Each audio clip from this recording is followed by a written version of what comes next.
In the world of hip-hop, lyrics are much more of an art than anything else. While there are people like Busta Rhymes who rely on their spitfire flow to get them to where they are, the best MCs are those who pore over their lyrics for years and years before finally figuring out the right line to put into their track. Or, in the worst case, just throw a couple of words together and pray that they make a little bit of sense. Out of all the harsh MCs to step up to the mic, these are the lines that still keep us up at night for how cringe they really are.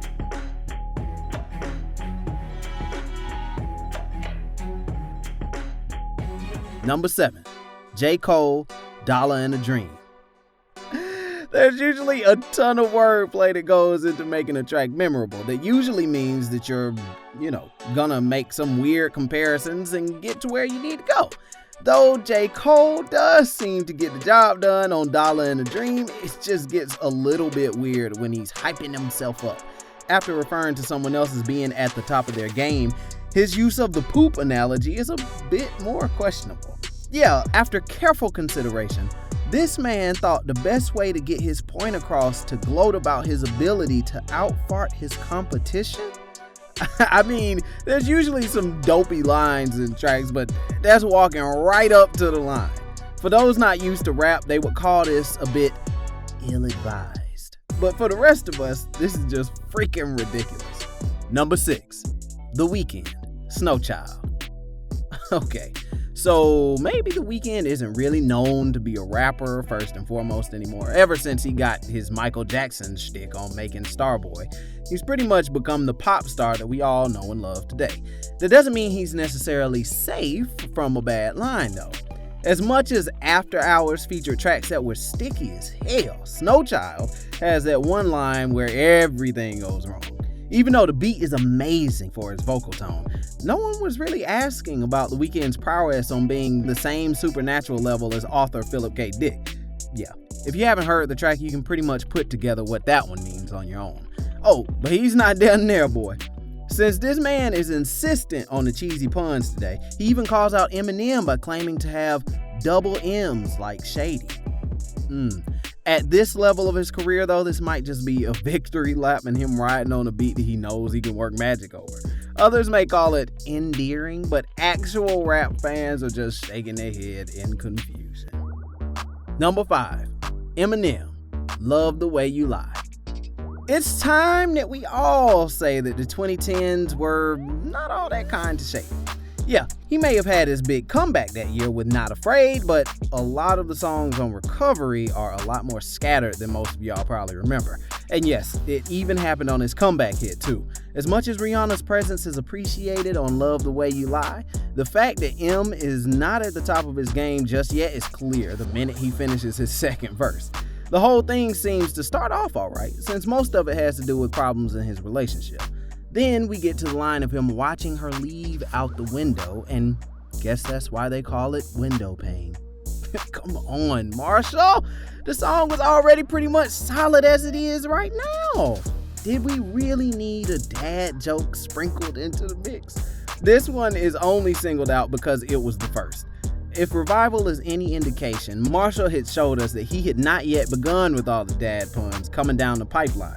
Still, I will give him credit, at least a little bit here though.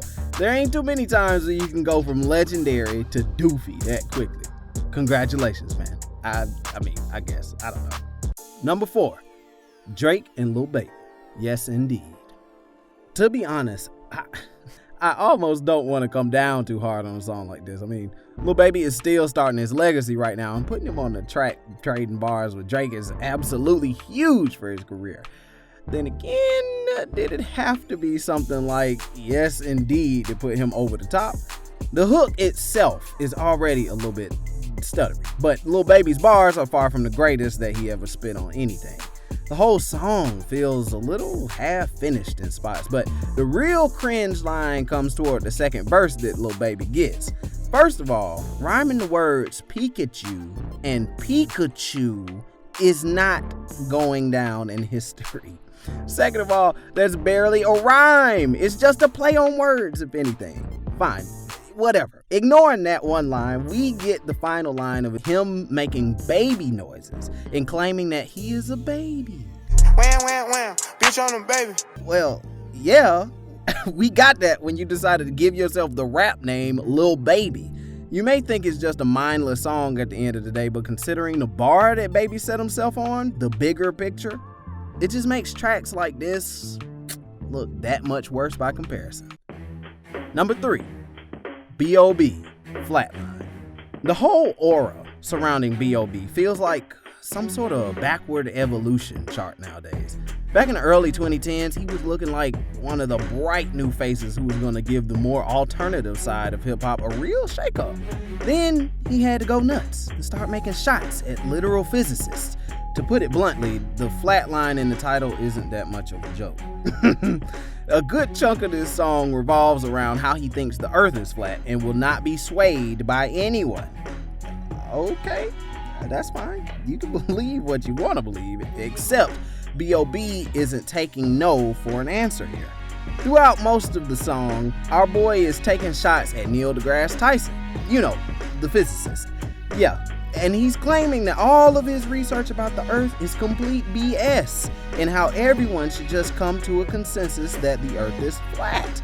It's already weird when rappers get political, but man, this is so much more than that. This is the sound of some delusional dude who was given some studio time and told to run wild with it, whatever he wants to do. For the love of God, man, where did it all go wrong? Number 2, Lil Dickey, Freaky Friday. Not many hip-hop heads expect a lot of comedy rap to necessarily be dropping bars. Half of the time, you just hope not to cringe, and that'll be the end of it. But no, Lil Dickey went the extra mile on Freaky Friday. First of all, who the hell told Lil Dickey that this was a good idea to put in a song? Like, take the old Disney movie scenario of Freaky Friday, but put it into the life of Chris Brown. If you accept that as a premise, though, Dickey takes it in the most tone-deaf direction possible by glorifying Brown's singing ability and saying that maybe he's allowed to say the N-word now. That alone is enough to make you cringe, because apparently that is the only thing that this guy is worried about now that he adopted the body of a black rapper. Strong second place, though, goes to Dickey having the idea of giving one of the Jenners the opportunity to see if she could sing, will probably go down as the worst idea of the past decade. This is the kind of track that's meant to have something for everybody, but it's so corny that it ends up being liked by no one. Even though Dickey might be making it work as a businessman behind the scenes, we do not need to hear any of these joke songs anymore. Number 1, Kanye West, Black Skinhead. Okay, so before you get your pitchforks out, it's not like Kanye doesn't have talent behind the mic. Any of the cuts of Twisted Fantasy or College Dropout deserve to be amongst the greatest of all time. But that doesn't mean everything he touches is golden. From lines about getting bleach from somewhere on his t-shirt to asking someone to hurry up with his damn croissants on I Am a God, there's a lot of cringe in between his catalog.